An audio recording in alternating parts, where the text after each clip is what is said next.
5 minutes. Corlin.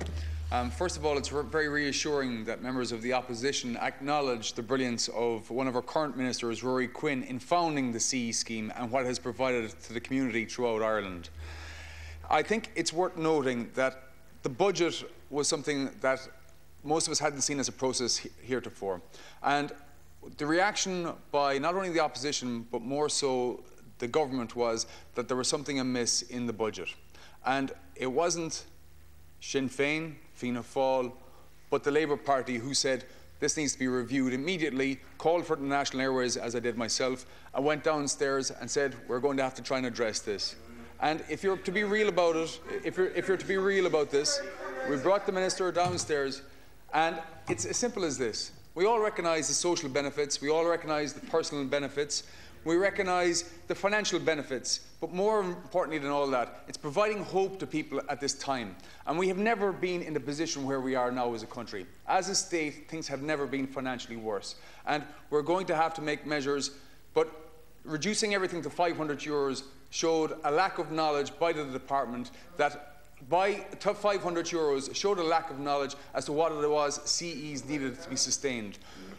Many of us went back to the Minister and said there needs to be material funding provided to the CEs schemes in order to provide the essential services that they do.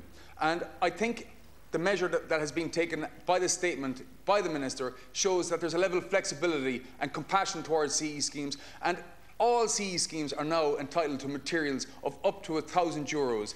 However, they must make an application to that. The training side of things is something that I'm not happy about. I do acknowledge the fact that it's costing $52 billion to run the country. You have 34 coming in. It doesn't stack up. Everything is going to have to be reduced until we address the deficit. But I would say that there are smarter ways of doing things. If we can group the insurances and if we can group the auditing capacities of the CE schemes, well, there are savings to be made there. But also the shared services side of things. There has to be a better way of doing it, and any fat that's there, if it does exist, needs to be taken out of it. The underlying element of the CE scheme is what it does for the participants and for society in whole.